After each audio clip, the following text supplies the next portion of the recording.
오늘 역시 날마다 뒤집어지는 암호화폐 시장에 관련된 소식을 들고 인사를 드려보고 있는 크립토 마토입니다. 자, 일단 오늘 첫 번째로 미국의 근원 개인 소비 지출 물가가 전년 대비 5.0% 상승하면서 블룸버그 전망치와 일치를 했다. 그와 동시에 미국의 인플레이션이 고점을 찍고 안정을 찾기 시작했다는 기대감과 함께 미국 증시 상승으로 시작을 했었습니다만은 지금은 좀 고전을 하고 있습니다. 자, 왜 그럴까? 왜 그런지 뒤에 이유가 나와 있는데요. 간단하게 말씀드려서 S&P 500을 비롯해가지고 추세 저항에 맞닿은 그런 상황이기 때문이라고 합니다.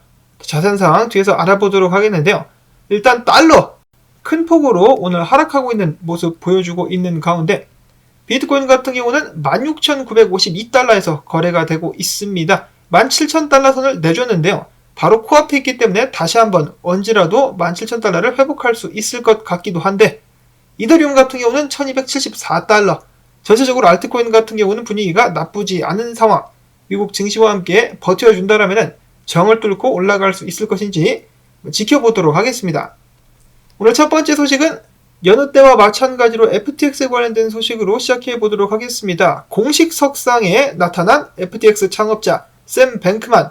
어제는 인터뷰를 통해서 모습을 드러냈었으나 이제는 공식 석상, 즉 뉴욕타임즈가 주최를 했었던 서밋에 참가를 해가지고 인터뷰에 참여를 했다라고 합니다. 그러면서 그는 이야기하기를 나는 고의로 사기를 친 적이 없다. 일부러 그런 거 아니다. 라고 이야기를 하면서 나의 변호사들은 내가 여기에서 발언하는 것을 반대했지만 무슨 일이 일어났는지 설명하는 것이 내 의무라고 생각한다라고 하면서 화상으로다가 서밋에 참여하면서 다음과 같이 발언을 했습니다.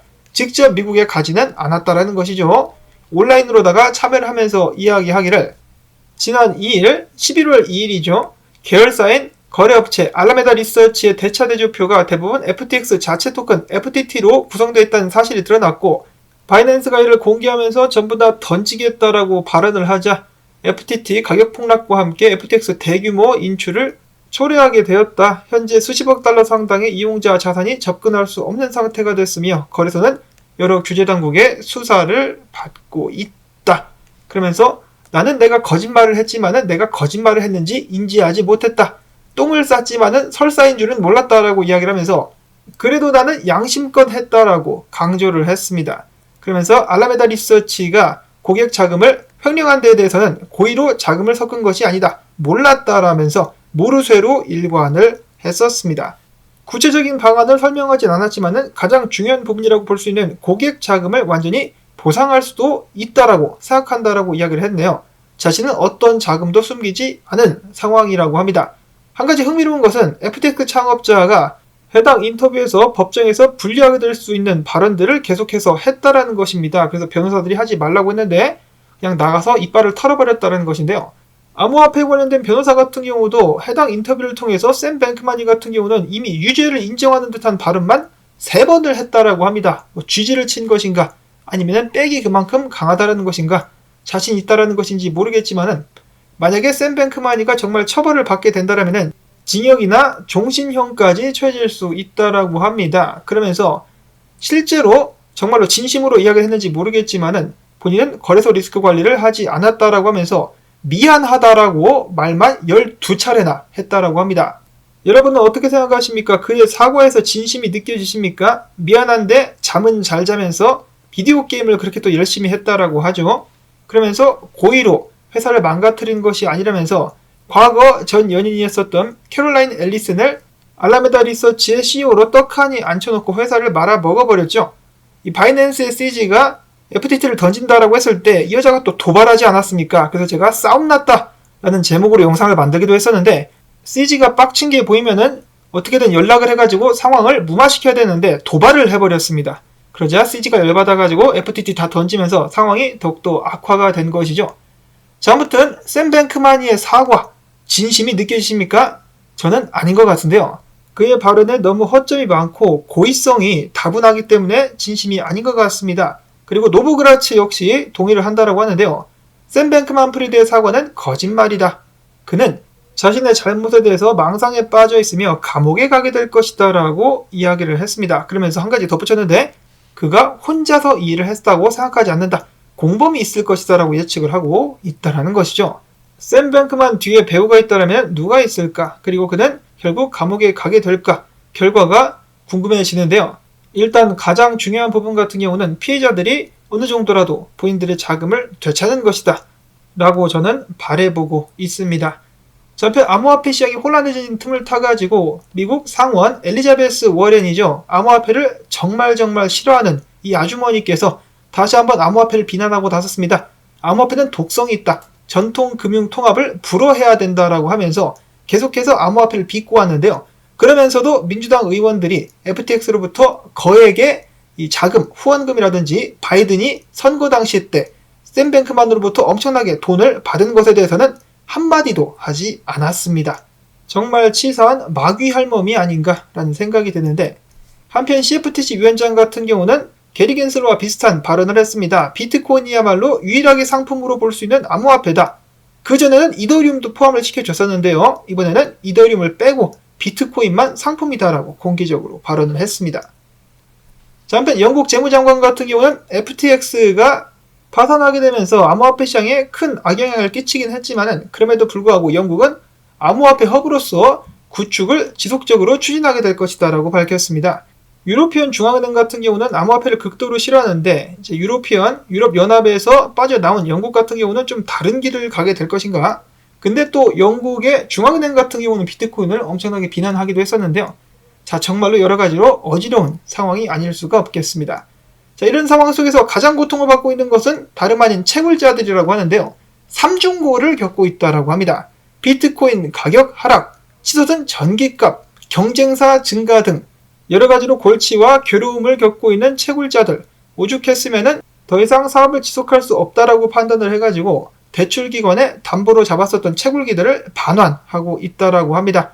근데 채굴기 역시 가격이 많이 떨어졌기 때문에 채굴업체들에게 대출을 해준 업체들, 채굴업체들로부터 대출해준 금액을 받지 못할 상황까지 이르게 되면서 이 피해가 또 다시 한번 연쇄적으로 번지는 것이 아닌가라는 생각이 듭니다. 채굴해준 업체들 같은 경우는 이미 망해버린 셀시우스와 블록파이, 뉴욕 디지털 인베스트먼트 그룹, 그리고 지금 현재 위기를 겪고 있는 디지털 커런시 그룹, 자회사인 파운드리 등등이 있다라고 합니다. 계속해서 혼란이 전염되고 있는 가운데 캐나다의 매니토바주 같은 경우도 미국의 뉴욕주와 마찬가지로 전기 사용량 증가 때문에 신규 암호화폐 채굴을 일시적으로 금지한다라고 밝혔습니다. 여러가지로 고난을 겪고 있는 채굴 산업, 채굴자들이 너무 힘드니까 계속해서 비트코인을 내다 팔고 있다라고 하는데요. 대형 비트코인 채굴풀인 풀인에서 1만 개의 비트코인이 빠져나갔다라고 합니다. 거래소로 이동하면서 판 것이 아니겠느냐라고 많은 사람들이 예측을 하고 있다라는 것이죠. 그러면 비트코인 가격 상승에 부정적인 영향을 끼칠 수 있지 않겠느냐라는 우려가 가중되고 있는 가운데 그나마 다행인 것은 코인베이스에서 FTX 사태 이후로 첫 번째로 비트코인의 프리미엄이 붙었다라고 합니다. 비트코인 프리미엄 같은 경우는 기관들이 비트코인을 매수하고 있다라는 신호, 혹은 비트코인 가격이 지금부터 상승세를 보일 수 있다, 수요가 높아졌다라는 신호로 종종 해석이 되곤 합니다. 프리미엄이 계속해서 유지가 될 수 있어야겠고요. 비트코인이 본격적으로 바닥을 친 것으로 확신을 하려면 비트코인이 21주 2평을 돌파해야 된다라는 발언이 나왔습니다. 근데 지금 현재 21주 2평 가격이 2851달러, 쉽지 않아 보이는데요. 21주 이동평균 같은 경우는 불장의 지표로서 불리기도 하죠. 그래서 만약에 21주 2평 위로 올라갈 수 있다면은, 그리고 그 자리에서 버틸 수 있다면은 더욱더 강력한 상승이 나올 수 있겠습니다. 그리고 바닥 찍을 걱정보다는 앞으로 축적이 본격적으로 이루어질 것이다라고 예측을 해볼 수가 있겠는데요. 가격이 2851달러, 쉽지 않아 보입니다. 지금 현재 상황으로서는. 산타가 한번 끌어줄라나? 이어서는 동향 및 분석으로 넘어가 보도록 하겠습니다. 크립토퀀트의 아브람 차트 같은 경우는 비트코인 단기 움직임을 이렇게 예측을 했습니다. 파생상품 거래소의 시장가 매수 매도 비율을 반영하는 테이커 바이 셀 레이시오가 있는데요. 해당 수치가 1.02 이상으로 상승하게 되면 매도 영역이고 0.98 미만이면 매수 영역이다. 그런데 비트코인이 최근에 해당 수치 1.01을 넘어서 1.05까지 도달했기 때문에 당분간 매도세가 우세할 것이다, 조정이 오게 될 것이다 라고 이야기를 했는데요. 3위 고래 같은 경우는 비트코인이 반등하자 1000개의 비트코인을 출금을 시켰다라고 합니다. 거래소로 흘러들어갔는지 정확하진 않습니다만은 아무래도 팔 목적으로 출금을 한 것이 아니겠느냐 라고 사람들이 예상을 해보고 있는 상황 속에서 자, 앞서서 언급을 드렸었던 미국 증시 저항에 도달했습니다. 지금 당장 저항 근처에서 리젝션이 나온 것 같은데요. 이 상황에서 한 번 치고 올라갈 수는 있겠지만 크리스마스 때까지 한 번 치고 올라갈 수 있겠지만 크게 하락할 수 있을 것이다 라는 의견. 또 다른 의견 같은 경우는 이미 차트를 좀 다르게 그렸는데 이미 리젝션이 나왔다. 지금부터 떨어지게 되지 않겠느냐라는 의견이 있었습니다. 자, 그러면은 만약에 미국 증시가 이대로 쭉 밀려버린다. 과거처럼 밀린다 그러면은 비트코인은 이 조정이 아니라 이번 상승이 전부 다 무효화되면서 더욱더 큰 하락을 맞이하게 될 수도 있겠습니다. 무시무시한데요. 그런 일이 없기를 바라야 되겠죠. 아직 완벽하게 결론이 난 것이 아니기 때문에 섣부르게 말씀을 드리는 것이 아님을 감안을 꼭 해주시기를 바랍니다. 자, 비트코인 일단 조정이 온다라는 가정하에 어디까지 오게 될까? 이런 식으로다가 1단계, 2단계, 3단계, 4단계 지지선까지 가장 많이 떨어진다라고 쳤을 때 일단 기술적으로 16,522달러까지 가능하다라고 이야기가 되고 있습니다. 물론 그 전에 반등할 가능성도 있겠죠. 대부분은 이런 식으로 지금 현재 조정을 보고 있다라고 합니다. 비트코인 패턴을 깨면서 떨어지고 있는 상황. 만약에 비트코인이 다시 한번 반등하면서 17,200달러 위에서 안착을 할 수 있다 그러면은 18,300달러 한번은 노려볼 수 있다라고 하는데 그러려면은 반등해가지고 어제 고점이었던 17,200달러 위로 올라가서 엉덩이를 무겁게 하고 앉아 있어야 되겠죠. 자, 과연 그렇게 될 수 있을 것인지 주말 장세가 기대가 되는 이번 주 부디 계속되는 상승세가 이어질 수 있기를 바라보며 기타 소식들로 넘어가 보도록 하겠습니다. 자, 암호화폐 시장에 혼란이 계속되고 있는 가운데 테더에 대해서 깔짝깔짝대고 있는 언론사들이 늘어나고 있는데요. 이번에 월스트리트저널 같은 경우는 테더가 선불 판매가 아닌 대출을 통해서 더욱더 많이 발행이 되고 있다. 때문에 달러 상환 불가 리스크가 올라가고 있다. 이는 달러 등 통화로만 USDT를 발행할 수 있다는 테더의 설명과는 상충된다라고 하면서 테더의 위험성에 대해서 강조를 다시 한번 했다라고 합니다. 그놈의 테더퍼드 같은 경우는 지금 몇 년째 나오고 있는 것인가? 이번에도 부디 무사히 지나갈 수 있어야 될 것 같고요. 그 다음에는 이더리움 활성 주도 숫자가 6주 만에 최다치를 갱신했다라고 합니다. 과거에 이런 식으로다가 활성 주도수가 크게 늘어났을 때 다음 3주간 30% 이더리움이 강력하게 상승했었던 일이 있었다라고 하는데요. 비트가 흔들릴 때 이더가 한번 끌어줄 수 있나? 라는 기대를 해보게 됩니다. 최근에 고래들이 또 이더리움을 많이 샀다라고 하는데 계속되는 강세를 보여줄 수 있을 것인가?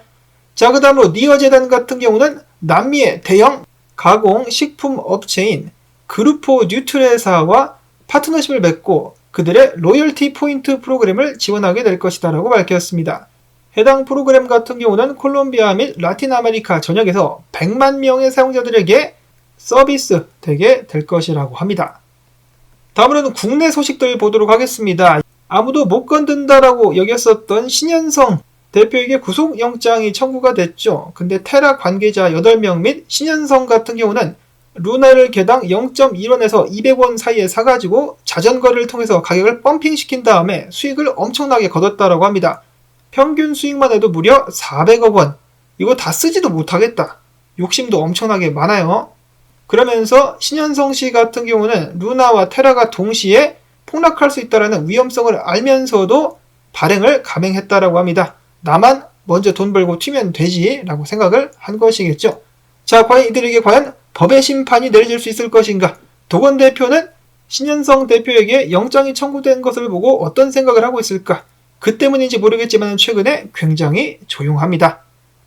다음으로 위믹스 사태입니다. 위믹스 관련해가지고 제가 발언을 한 것들이 심기를 건든다라고 몇몇 분들이 굉장히 많이 불편해하셔가지고 발언을 좀 더 조심하도록 하겠는데요. 왜냐하면 제가 그 심정을 이해를 합니다. 돈이 크게 물려가지고 밤에 잠도 못 자겠고 괴롭고 너무 괴롭기 때문에 이해를 합니다. 부디 여러분들께서 안정적으로 자금을 최대한 되찾을 수 있는 방법이 나올 수 있기를 바라봅니다. 해당 위믹스 사태에 대해서 디지털 금융 전문가 변호사인 예자선 씨는 이야기하기를 위믹스 투자자들은 닥사를 고소하는 것이 아니라 위메이드를 사기 혐의로 고소할 수 있다고 밝혔습니다. 위메이드 같은 경우는 거래에서 중요한 사실, 유통량에 관해서 말을 하지 않은 것이며 이는 사기에 해당을 한다. 적극적으로 거짓말한 것으로 보인다라고 날카롭게 위메이드를 비판했습니다. 이어서는 금투세 유예냐 도입이냐 한국의 모든 투자자들이 집중해서 지켜보고 있는 가운데 원래 국회법상 예산안 처리 시한은 12월 2일인데 지금 여야가 대치하는 상황에서 지연이 되게 되면서 아무래도 9일 정도에 돼가지고 확정될 가능성이 있다고 합니다. 앞으로 일주일 후에 세금 관련해가지고 결판이 나게 될 수 있다는 것이죠. 만약에 유예가 안 된다 그러면은 많은 사람들이 암호화폐를 매도하게 되지 않을까라는 불안감 계속해서 들고 있습니다. 부디 그런 일은 없기를 바라보면서 오늘 영상 또 길어졌기 때문에 바로 마치도록 할게요. 도움되셨다면 광고때 광고 틀어주기, 댓글 남겨주기, 좋아요 눌러주기 부탁을 드리면서 저는 다음에 새로운 소식 가지고 또 인사를 드리도록 하겠습니다. 안녕히 계십시오.